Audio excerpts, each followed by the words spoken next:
तो स्टूडेंट्स, अभी तक अपन लोग जो पढ़ रहे थे वो शैशवावस्था में पोषणात्मक देखभाल पढ़ रहे थे।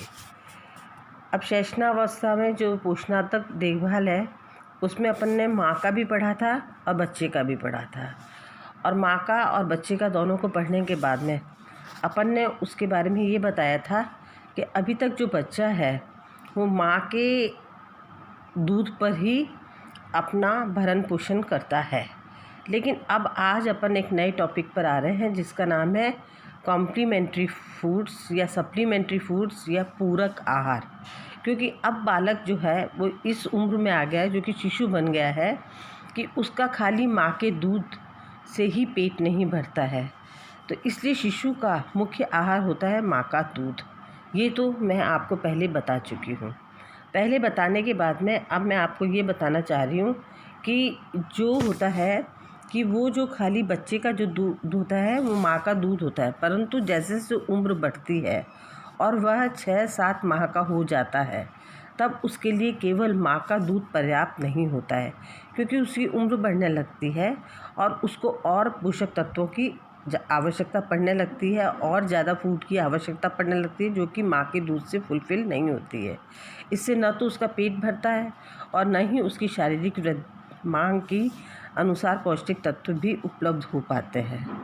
6 माह तक शिशु को लौह लवण मतलब लौह तत्व जो मैंने आप पढ़ाया था उसकी आवश्यकता नहीं होती है, क्योंकि उसके शरीर में लौह लवण उपस्थित रहता है।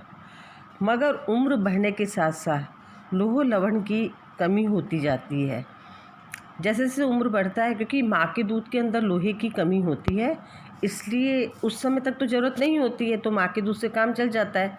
लेकिन शरीर जैसे जैसे बढ़ता है वैसे वैसे उसको लौह लवण की ज़रूरत पड़ती है और अगर वो ना मिले तो कमी होती जाती है। इसलिए पूरक आहार या कॉम्प्लीमेंट्री फूड, जिसे अनुपूरक आहार, परिपूरक आहार या बाल आहार या बेबी फूड भी कहते हैं, वो सब दिया जाना अत्यंत आवश्यक होता है। पूरक आहार द्वारा लौह लवण, iodine, vitamin A, vitamin C, calcium, zinc आदि पौष्टिक तत्वों की पूर्ति किया जाना चाहिए। याद रहे, दूध में विटामिन सी भी नहीं होता है, फलतः विटामिन सी की भी पूर्ति जो कॉम्प्लीमेंट्री या बेबी फूड या सप्लीमेंट्री फूड अपन दे रहे हैं उसके द्वारा ही किया जाना चाहिए। अब मैं आपको बताती हूँ कि पूरक आहार का महत्व क्या है। पूरक इम्पॉर्टेंस ऑफ कॉम्प्लीमेंट्री फीडिंग। बढ़ते उम्र के शिशु के लिए पूरक आहार आवश्यक है। इसके अभाव में शिशु कुपोषित हो सकता है। लौह लवण की कमी से उसे रक्त की कमी हो सकती है, मतलब रक्त अल्पता रोग हो सकता है, क्योंकि अगर उसको लोहा पूर्ण नहीं मिलेगा तो रक्त अल्पता होना संभावित है। जब शिशु के आहार में प्रोटीन तथा कार्बोज दोनों ही पोषक तत्वों की कमी हो जाती है तब बालक मैरास्मस रोग से पीड़ित हो जाता है, जो कि मैं पहले भी आपको बता चुकी हूँ। जब शिशु के लिए के आहार में प्रोटीन की कमी होती है और कार्बोहाइड्रेट की पर्याप्त मात्रा उपलब्ध रहती है तो उसे क्वाशियरकेयर हो सकता है। परिणामतः उसकी बढ़ोतरी जो होती है, शारीरिक बढ़ोतरी जो होती है वो रुक जाती है। इसलिए शिशु को पूरक आहार दिया जाना आवश्यक है। पूरक आहार के महत्व को मैं निम्न प्रकार से आपको समझाती हूँ कि जैसे पहला नंबर है बिंदुओं का कि शिशु के उत्तम स्वास्थ्य एवं बढ़ने के लिए for good health and growth of infant क्या ज़रूरी होता है कि शिशु के शारीरिक वृद्धि एवं मानसिक विकास के लिए पूरक आहार जरूरी है।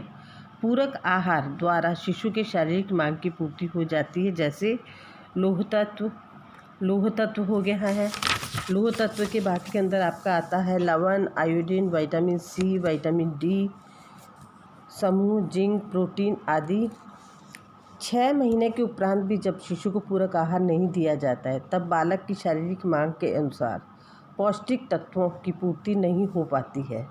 परिणाम तो वह ज़मीन पर पड़ी चीज़ों को उठाकर मुंह में डालने लगता है, जैसे कंकड़, पत्थर, चौक, पेंसिल अथवा अन्य, क्योंकि उसे भूख तो लगती है, उसे आवश्यकता भी होती है और उसकी आवश्यकता पूर्ण नहीं होती, तो उससे ये सब प्रॉब्लम होने की संभावना रहती है, जिससे बैक्टीरियल इन्फेक्शन, जिसे कि कहते हैं ना कि जीवाणु संक्रमण होने की संभावना भी बढ़ जाती है और शिशु के बीमार होने का भी चांस बढ़ जाता है। अब अपन आते हैं दूसरे पॉइंट पे। अब दूसरे पॉइंट पर भी आप ये देखिए कि जब शिशु को पूरक आहार स्वच्छ बर्तन में स्वच्छ तरीके से स्वच्छ हाथों से बनाकर नहीं खिलाया जाता, बासी ठंडा भोजन खिलाया जाता है अथवा गंदे वातावरण में भोजन पकाया जाता है तो भोजन विषाक्त हो जाता है। परिणामतः जल एवं भोजन से उत्पन्न रोग शिशु को हो जाते हैं जो उसके उत्तम स्वास्थ्य के लिए हानिकारक होता है। उसे दस्त जैसे अतिसार आदि होने की संभावना बढ़ जाती है और ऐसे होने पर डिहाइड्रेशन होने के चांसेस भी बढ़ जाते हैं और कई बार बच्चा मृत्यु को भी प्राप्त हो सकता है। अब नेक्स्ट जो टॉपिक है उसके अंदर मैं नेक्स्ट पॉइंट जो है उसमें 6 माह तक के एक सुपोषित, एक तो कुपोषित होता है कि जिसको कि पूर्ण आहार नहीं मिल रहा, और एक सुपोषित होता है जिसे पूर्ण आहार अच्छे से मिल रहा है। सुपोषित शिशु का जब वजन अपने वजन से दुगना हो जाता है, अब वह अधिक सक्रिय हो जाता है। केवल स्तनपान से उसकी शारीरिक मांग की पूर्ति नहीं हो पाती और न ही शारीरिक मांग के अनुसार उसे कैलोरी, प्रोटीन, विटामिन तथा खनिज लवण भी प्राप्त हो पाते हैं। 6 माह के शिशु का पेट भी बड़ा होने लगता है। उसकी शारीरिक संरचना तथा उदर का इतना विकास अवश्य हो जाता है जिससे कि वह भोजन में उपस्थित कार्बोज, प्रोटीन वसा को पचा सके, क्योंकि अब उसकी जो डाइजेस्टिव ट्रैक होता है वो मैच्योरिटी की तरफ बढ़ने लगता है तो वो पचाने की शक्ति भी उसकी बढ़ जाती है। प्रारंभ में शिशु अपनी जीभ से पूरक आहार को बाहर निकाल देता है, मगर 6 से 9 माह का बालक सेमी सॉलिड भोजन को खाने लगता है। ऐसा नहीं कि अपन बच्चे को एकदम से ही रोटियां खिलाना शुरू कर दें, पहले उससे लिक्विड, फिर सॉलिड, फिर सेमी सॉलिड, फिर सॉलिड पर लाया जाता है। वह अंगूर के खट्टे मीठे रस को बड़े भोजन को खाने लगता है और चूसने लगता है। अंगूर में विटामिन ए, सी तथा अन्य विटामिन सहित खनिज लवण उपस्थित होते हैं। अतः 6 माह के शिशु को अंगूर का गूदा रस पिलाना चाहिए, अंगूर का रस गूदा पिलाना चाहिए और साथ के अंदर उसे कम मिर्च मसाले वाले भोजन खिलाने चाहिए ताकि उसे खाकर पचा सके। मिर्च मसाला पाचन शक्ति को गड़बड़ा देता है जिससे शिशु को पाचन शक्ति गड़बड़ियाँ उत्पन्न हो सकती हैं। अब अपन आते हैं नेक्स्ट पॉइंट पर, और वो है कि 6 से 12 महीने के शिशु को माता के दूध से पर्याप्त ऊर्जा नहीं मिल पाती है। माँ के दूध से उसकी शारीरिक मांग में आधा ऊर्जा ही प्राप्त होती है, इसलिए पूरक आहार द्वारा उसकी कैलोरी मांग की पूर्ति की जाती है। यदि पूरक आहार नहीं दिया जाए तो उसका न तो पेट भर पाएगा, वह भूख के मारे अधिक रोएगा और ऊर्जा कुपोषण मतलब एनर्जी माल न्यूट्रिशन भी होता है का वह शिकार हो जाएगा। उसकी शारीरिक वृद्धि एवं विकास रुक जाएगी। इसलिए बालक के वृद्धि एवं विकास में सप्लीमेंट्री फूड का अत्यधिक महत्वपूर्ण योगदान है। अब अपन इसी के सेकंड पॉइंट पे चलते हैं। पहला पॉइंट जो अपना था कि वो पॉइंट जो था कि शिशु के उत्तम स्वास्थ्य एवं बढ़वार के लिए for good health and growth of infant. अब आइए दूसरे पॉइंट पर। दूसरे पॉइंट में है कि मानसिक संतुष्टि एवं मनोवैज्ञानिक सुरक्षा for mental satisfaction and psychological protection. तो इसके अंतर्गत क्या होता है कि केवल पूरक आहार बालकों को खिलाना पर्याप्त नहीं होता है। क्यों नहीं पर्याप्त होता है? बल्कि इससे ज़्यादा महत्वपूर्ण है कि पूरक आहार को कब, कैसे और किसके द्वारा खिलाएं। ये नहीं कि हम बार बार खिलाए जा रहे हैं, गंदे माहौल में खिला रहे हैं, ज़बरदस्ती खिला रहे हैं जिससे कि उसे मानसिक एवं मनोवैज्ञानिक संतुष्टि मिले। ऐसा भी देखने को मिलता है कि कई लोग बालक को प्लेट, कटोरी या किसी बर्तन में भोजन परोसकर खाने को दे देते हैं, जिसे बालक अपने तरीके से बिखेर कर फैला कर खाता है।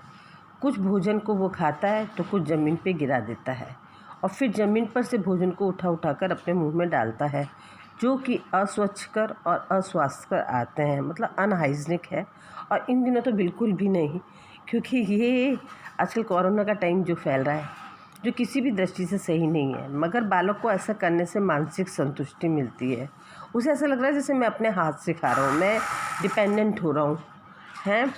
इसी प्रकार बालक जिद करने लगता है कि वह दादी या परिवार के अन्य सदस्यों से भोजन ग्रहण नहीं करके अपनी माँ के हाथ से ही भोजन ग्रहण करेगा।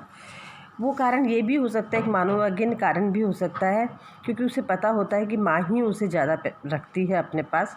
अतः पूरक आहार से बालक को मानसिक संतुष्टि मिलती है, तो उसके लिए सर्वांगीण विकास के लिए आवश्यक है। बालक को धीरे धीरे तथा धैर्यपूर्वक पूरक आहार खिलाएं। ऐसा नहीं कि जैसे कि उसने पूरा चबा लिया, उससे पहले ही दोबारा मुंह में डाल दिया, ऐसा नहीं। पूरा खा ले, निगल ले, उसके बाद दोबारा उसको चम्मच से खिलाएं। यदि बालक किसी भोजन को खाने से इनकार कर देता है, तब उसे दूसरे तरीके से पकाकर या परोसकर खिलाएं, क्योंकि कई बार बालक की इच्छा होती है मैं ये नहीं खाऊंगी, या उसकी भी पसंद नापसंद होती है, तो उसको अलग अलग तरीके से बनाकर अलग अलग तरीके से अपन उसको खिला सकते हैं। अब नेक्स्ट पॉइंट है कि स्वास्थ्यकर आदतों के निर्माण में, तो इसमें है in the formation of healthy habits. माता को चाहिए कि बालक को वो अपने हाथों से भोजन कराए। भोजन कराने से पहले अपने हाथों को अच्छी तरह से साबुन से धो ले। जिस बर्तन में बालक को भोजन कराया जाना है उसे भी साफ़ सुथरा होना चाहिए, जैसे कटोरी, चम्मच, गिलास, प्लेट्स आदि। कुछ लोग बालक को खिलाने के लिए छोटे छोटे रंग बिरंगे आजकल बाज़ार में बहुत मिलते हैं, क्योंकि बालक को मैंने पहले आपको जब बताया था तब मैंने बताया था कि बालक कलर्स की तरफ बहुत अट्रैक्ट होता है, बहुत ही ज़्यादा अट्रैक्ट होता है। जितने कलरफुल बर्तन होंगे तो उसको खाने की इच्छा भी बढ़ेगी। लेकिन उसमें एक बात ध्यान रखना है कि वो कलरफुल बर्तन ऐसे गंदी क्वालिटी के ना हो कि वो जल्दी टूट जाएं या वो अपना रंग छोड़ते हों। अच्छी क्वालिटी के होते हैं जिसमें कि वो बच्चों के लिए ही बनते हैं। रंग बिरंगे चम्मच, कटोरियाँ, प्लेट्स तथा गिलास का प्रयोग करते हैं। बालक उन रंगों से आकर्षित होकर भरपेट भोजन कर लेता है। जब वह माता को साफ हाथों से भोजन करते देखता है तो उसमें भी स्वच्छता की आदतें का विकास होने लगता है। अतः पूरक आहार में बालकों में स्वास्थ्यकर आदतों का भी निर्माण होता है। ये खाली माता से संबंधित नहीं है, इसमें घर के अन्य सदस्य भी आते हैं कि वो भी अगर स्वच्छ वातावरण में स्वच्छ तरीके से और स्वच्छ तरीके से हाइजीनिक पॉइंट ऑफ व्यू को ध्यान में रखते हुए खाना खा रहे हैं, तो बालक देखेगा तो वो भी उसी तरह की आदतों को अपने में उतारने की कोशिश करेगा। अब नेक्स्ट पॉइंट पे आते हैं, दस्त से बचाव for prevention in diarrhoea of diarrhoea. बालकों में दस्त लगना स्वाभाविक है, विशेषकर जब बालक घुटनों के बल चलने लगता है तथा ज़मीन पर पड़ी चीज़ें को मुंह में उतार कर डालता है। ज़मीन में पड़ी चीज़ें गंदी हो जाती हैं, उसमें रोगाणु होते हैं, बालक की रोग प्रतिरोधक क्षमता भी कम हो जाती है, परिणामतः जल्दी ही रोगग्रस्त होता है। इसे बचाने के लिए बालक को पूरक आहार दिया जाता है। पूरक आहार पकाते एवं खिलाते समय यह ध्यान रखना चाहिए कि उसमें सभी पौष्टिक तत्व पर्याप्त मात्रा में उपस्थित हों। पर्याप्त मात्रा में क्या है कि हम, जैसे कि मैंने आपको भी बताया था कि low financial status, middle, higher financial status, तो हर व्यक्ति अपने स्टेटस के हिसाब से उसके पोषक तत्वों को ध्यान में रखते हुए खिला सकता है। सब चीज़ें मार्केट में भी अवेलेबल होती है और आप अपने घर में अपनी बुद्धि से काम करके खिला सकते हैं, ताकि शिशु की इच्छा ही ना हो कि वह ज़मीन पर पड़ी हुई चीज़ों को उठाकर मुंह में डाले। ये बात तो हुई इसकी। अब मैं आपको बताती हूँ कि बोतल से दूध पिलाते समय ध्यान रखा जाना चाहिए कि बोतल हर एक दृष्टि से साफ़ हो, निप्पल और उसकी बॉडी जो होती है बॉटल की अच्छे तरीके से साफ़ रखना चाहिए।